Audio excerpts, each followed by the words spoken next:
सरना धर्म को लेकर झारखंड में नया उबाल। अलग राज्य के आंदोलन के बाद पहली बार हो रही इतनी संगठित मांग। सियासत हुई तेज तो सरकार भी हुई गंभीर। नमस्कार, आजाद सिपाही के खबर विशेष में आपका स्वागत है। मैं हूं राहुल सिंह।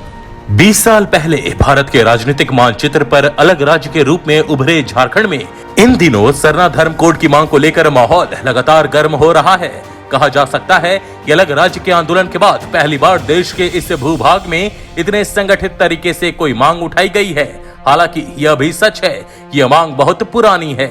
आजादी के पहले और बाद में आदिवासियों का बड़ा हिस्सा धर्मांतरण के कारण दूसरे धर्म का अनुयायी बन गया।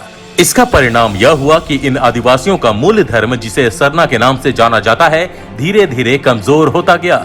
यह एक विडंबना ही है कि मानव जीवन का आधार माना जाने वाला धर्म ही खतरे में पड़ जाए।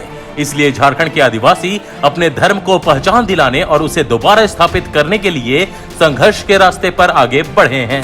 सरना धर्म कोड का आवेदन अब एक बड़ा राजनीतिक मुद्दा बन चुका है और इसके कारण झारखंड की सियासत भी गर्माने लगी है। स्वाभाविक है कि इसे लेकर राज्य सरकार भी गंभीर हुई है और मुख्यमंत्री हेमंत सोरेन ने इसके लिए विधानसभा का विशेष सत्र बुलाने की बात कही है। सरना धर्म कोड और इस आंदोलन की ऐतिहासिक पृष्ठभूमि में आजाद सिपाही ब्यूरो की विशेष रिपोर्ट। भारतीय उपमहाद्वीप का इतिहास कई बार यह साबित कर चुका है कि यहाँ किसी भी समाज का अस्तित्व दो ही तत्वों पर निर्भर करता है। यह है धर्म और व्यवहार। इन दोनों में धर्म का पड़ला अधिक भारी रहा है, क्योंकि धरती का पूर्वी हिस्सा और यहाँ के जनजीवन कुछ एक अपवादों को छोड़कर आमतौर पर धर्म से ही संचालित होता है। जहाँ तक भारत की बात है तो यहाँ हाल के दिनों में धर्म को लेकर कुछ अधिक ही संवेदनशीलता दिखाई देती है। ऐसे में यह विडंबना ही कही जाएगी कि विभिन्न धर्मों की पहचान स्थापित करने और प्रसार करने की होड़ में एक धर्म अपनी पहचान की गुहार लगा रहा है और इसके अस्तित्व को बचाने के लिए इसके अनुयायियों को आंदोलन का रास्ता अख्तियार करना पड़ रहा है। हम बात कर रहे हैं सरना धर्म की, जिसे अलग धर्म का दर्जा दिए जाने की मांग को लेकर झारखंड का माहौल लगातार गर्म हो रहा है। अब तो इस आंदोलन की तपिश सियासी हलकों में भी महसूस की जाने लगी है। राज्य में सत्तारूढ़ झारखंड मुक्ति मोर्चा के विधायकों और पूर्व विधायकों ने मुख्यमंत्री को ज्ञापन सौंपकर इस मुद्दे पर विधानसभा का विशेष सत्र बुलाने की मांग रखी है। मुख्यमंत्री हेमंत सोरेन ने उन्हें सकारात्मक आश्वासन भी दिया है। जहां तक अलग सरना धर्म कोड की मांग का सवाल है तो यह मांग बहुत पुरानी है। सरना धर्मावलंबी मांग कर रहे हैं कि अगले साल होने वाले जनगणना में सरना धर्म का अलग कोड बनाया जाए, ताकि इस धर्म को मानने वाले लोगों की संख्या का सही पता चल सके। उनकी यह मांग पूरी तरह अनुचित भी है।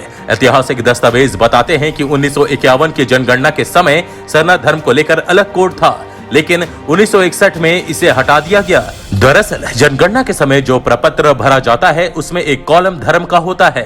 1951 तक इस प्रपत्र में अन्य धर्मों के साथ सरना का भी उल्लेख था। 1961 में इस कॉलम में केवल 7 धर्म रखे गए। इनमें हिंदू, मुस्लिम, सिख, ईसाई, जैन, बुद्ध और पारसी शामिल हैं। सरना धर्मावलंबियों को हिंदू बताया गया और इस तरह प्रकृति पर आधारित इस धर्म के अस्तित्व को सरकारी दस्तावेज में खत्म कर दिया गया। सरना धर्म के लिए आंदोलन करने वालों का दावा है कि 2011 में हुई जनगणना में देश भर के करीब 50 लाख लोगों ने खुद को सरना धर्मावलंबी बताया था। इसलिए अगले साल होने वाली जनगणना में सरना को अलग धर्म का दर्जा दिया जाए और प्रपत्र में इसकी व्यवस्था की जाए। यहाँ सवाल यह है कि सरना धर्म आखिर है क्या और इसके रीति रिवाज हिंदू धर्म से कितने अलग हैं। जानकारों और दस्तावेजों से पता चलता है कि सरना धर्म कहीं से भी हिंदू धर्म से मिलता जुलता नहीं है। सरना धर्म में न कोई पूजा पद्धति होती है और न ही कोई पुजारी होता है। सरना धर्म के सामने पैदा हुई चुनौती इसकी व्यापकता के कारण ही है।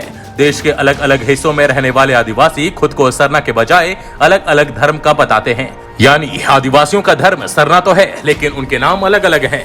इस कारण जनगणना प्रपत्र में सरना का कॉलम जोड़ना मुश्किल प्रतीत होता है।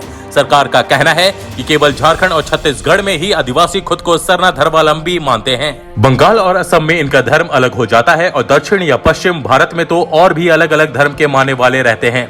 ऐसे में सभी आदिवासियों को सरना धर्मावलंबी बताना उचित नहीं होगा। यह दलील भी गलत नहीं है, लेकिन आखिर आदिवासी अपने धर्म के अस्तित्व को बचाने के लिए क्या करें, यह एक बड़ा सवाल है। अब जबकि सरना धर्म को लेकर संगठित आंदोलन जोर पकड़ने लगा है और झारखंड विधानसभा यदि अगले धर्म कोड का प्रस्ताव पारित कर केंद्र को भेज देती है तो यह सियासत का एक बड़ा मुद्दा बनेगा और इसमें कोई संदेह नहीं है। आक्रामक राजनीति के इस दौर में यह देखना बेहद दिलचस्प होगा कि अपने अस्तित्व की रक्षा के लिए लड़ रहे सरना धर्म के साथ राजनीतिक दल क्या सलूक करते हैं और जिन आदिवासियों के संरक्षण के बड़े बड़े दावे किए जाते हैं उनके धर्म के संरक्षण के लिए क्या कदम उठाए जाते हैं। आज के आजाद सिपाही के खबर विशेष में बस इतना ही। देश विदेश की तमाम बड़ी खबरों के लिए आप पढ़ते रहिए अपना लोकप्रिय दैनिक अखबार आजाद सिपाही और हाँ, आप हमारे इस YouTube चैनल को जरूर सब्सक्राइब करें। धन्यवाद।